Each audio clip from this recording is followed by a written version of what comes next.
Society's PPS, the Student Confidence Index shows that only 49% of students in the country felt prepared for the transition from high school to tertiary education. Approximately 2,500 students from across the country were used in the survey. Motshabi Nomvethe, a technical marketing specialist at the PPS, says the lack of preparedness for the transition from high school to university is no doubt contributing to the high dropout rates on tertiary levels. She joins us in our studios in Johannesburg to take this discussion. Fellow Motshabi, good morning to you and thank you so much for coming through. Morning, Balisa. Thank you. Now, just before we look at the actual findings, talk to us about the survey as to how it was conducted. Okay, what we did is we surveyed some 2,500 students across the country who are currently in their fourth year of study and above. So these are students who passed matric some 4 years ago. They're studying towards qualifications like medicine, dentistry, engineering, to become lawyers, accountants, etc. Because that is PPS's professional base. That's where we get our members. And I actually thought these are the people who've probably lived, firstly, to see more than half of their friends, colleagues, classmates drop out of school. They are the few people still left standing. And now this is a good time for them to reflect, to say, why would that have happened, and what have I done to actually get this far? And they obviously then stand a good chance at this late stage then to complete their studies. And one of the huge surprises that came through when we interviewed the students, and we did this by way of online service and also focus groups. So when we discussed with the students, one of the things that came to them as a shock was two main things. One was the fact that in high school, throughout their schooling lives, an acceptable pass rate is a combination of 40% and 30%. Okay? Suddenly you get to university or some tertiary level and they're expected to pass with at least 50%, if not more. And the pressure there is constant. So that was one of the big shockers. Right. The other huge thing that came through was some people not even get a chance to register for tertiary simply because they chose maths literacy as a subject when they were in high school. And then for the qualification that they want, maths lit is not accepted. So then either they're then forced to do something that they had not really planned to do. And also then the other thing is they miss the value and the other skills, what we call the transferable skills, that pure maths actually teaches them. Things like reasoning, complex logical reasoning, connecting the dots. Because remember, there isn't a textbook to teach you that. But by going through subjects like maths, going through the pain through subjects like maths and science, over and above teaching you to solve for X, teaching you calculus and trigonometry, for example, it has these other additional benefits that it teaches you, unbeknown to you. And they're finding that now suddenly in university, they need to apply concepts, they need to apply theory. And it's like, okay, I don't know how to do this. Coincidentally, those two important issues that you're mentioning, currently the Department of Basic Education is busy with their proposals of lowering the pass rate or pass mark, as well as doing away with maths as a compulsory subject. So we are going to be seeing more of these problems in the future. That is actually hugely concerning. And our appeal really is to the public, anybody who has a vested interest, as a parent, as a scholar, as a student, as business, as institutions, any type of institution, organizations, anybody who has a vested interest in this actually needs to put through their proposals to say why they think that this is not a good idea. Maths, like I say, teaches people beyond 1 + 1 = 2. We're saying we have a current skills shortage. We know that. We've been saying this for years ad nauseum. How are we going to close that gap if then we reducing that even further? If you look at the NDP, what is supposed to be our roadmap for economic growth and equality for people and everything, dropping these standards speaks against our so-called roadmap. So that it's almost as if we're not sure what exactly we think. We want to achieve X, but we're not willing to put in the groundwork to be able to get to that point. Yeah, exactly what I had put to the Department of Education when we had them here, saying that it looks like they're only looking at the basic part of things, but the children will encounter problems when they get to tertiary. And we're setting our kids up for failure. Our kids are our future. They are the future of our country. And like I said, you don't need to be a parent, but you need to be hugely concerned in that what are we doing, what support are we giving to our young scholars for them to make the right decisions. And remember, in terms of subject choice, students make subject choice already in grade 10.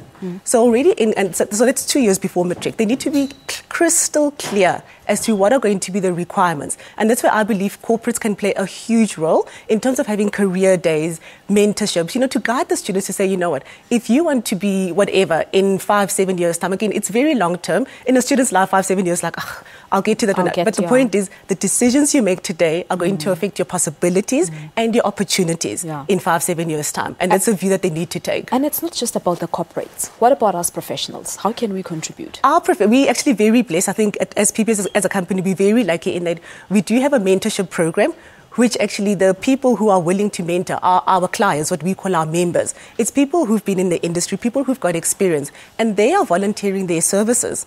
And they do this off their own time, off their own will. They're volunteering their services to say, you know, we've walked this track. We know what the problems are. We know what the opportunities are as well. And we are willing to spend time and energy to mentor young people. So for anybody who is interested in that, we advise them to please go onto our portal, www.professionalsconnect. And on there, .co.za, and on there they will be able, we've got a profile, a whole page of mentors. They can pick somebody, read up on their profile, and then we can link the two people together, because it is only through conversations, only through guidance, and only through counseling that better decisions can be made. That is indeed very essential. But then the students or prospective students themselves, how can they get ready or prepared for tertiary institutions on their own? Number one is to realize that there is no shortcuts. So they need to put in the groundwork now. Like I say, in terms, for example, I know I'm hopping on this point, but it is very crucial. Make the right decision the first time to go for pure maths. Put in the effort now, because I believe that most go for maths literacy because it's assumed to be easier. Yeah. Put in the groundwork now. Ask questions, go to career fairs, do internship, do vacation work, speak to people in the industries that you are interested in to say, what are the requirements besides the technical requirements or the academic requirements that are required from a personal, from a skills point of view, from a capability and even a willingness point of view? Is there something I'm willing to do? For example, some jobs require you to work long hours. You guys need to be at the crack of dawn or before the crack of dawn. If it's something they're interested in, is it in their personality? Is it in their makeup? To wake up early, show up, be bright, have done the research and all of that. So they need to really look beyond just the surface level of, I just need a university degree and I'll be able to get whatever. They need to dig deeper to see what are the actual requirements.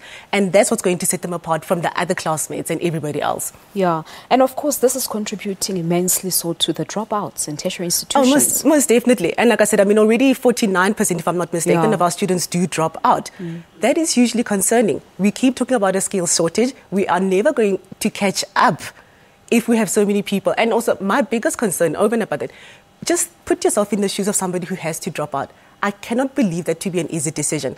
I think that messes with you emotionally, it messes with you psychologically, it messes probably with your whole family, your whole environment. So we really need to not put people in that position, because very few people, I believe, are able to grow out of, I dropped out now, what can I do with myself? So now that then in itself creates a whole lot of other socio-psychological, economical issues, which we really cannot afford. And of course, everything goes back to making the right career choice from the word. It does. And I think teachers, and like I said, this is not just for teachers, but teachers themselves also need to be, the soft skills for teachers. I think teachers walk into a classroom, teach their subject and walk out.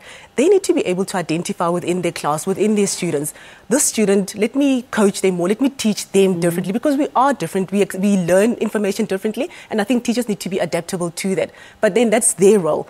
Parents need to be more involved. And I think sometimes you find parents thinking, well, I didn't go to university or I didn't go to school, so I can't comment. But wrong is wrong and right is right. You know the difference between, well, this is setting my child up for failure or not. So, for example, these proposals, if you as a parent believe that it's a wrong suggestion, then I would say put in your submissions. That is open on the Department of Education's website up until tomorrow. Go in, put in your say why you object. And I think if more of us can put through proposals, say why is it that we object, they will have no choice but to review the proposals. All right. So what's next?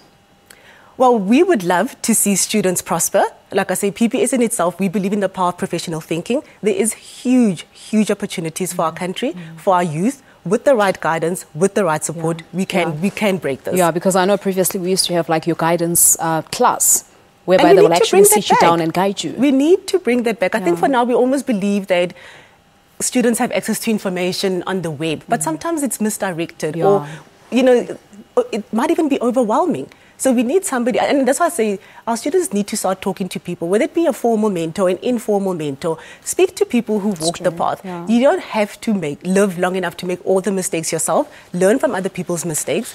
Absorb as much information as you can. Ask, and ask some more. I say to my child every day, the only stupid question is the one that wasn't asked. Yes. So ask until you get to the point where you are convinced that you understand and you are happy with the answer. and get different perspectives. The opportunities, like I say, are there. We just need to grab them and we need to channel our energies in the right direction. All right, Motshabi, we'll leave it at that. Thank you so much for coming through. Thank you, Palisa. Thank you very much indeed. Well, there you have it. Motshabi Nomvethe is a technical marketing specialist at the Professional Provident Society, talking to us, of course, about the survey that 49% of students in the country felt unprepared for the transition from high school into the tertiary world.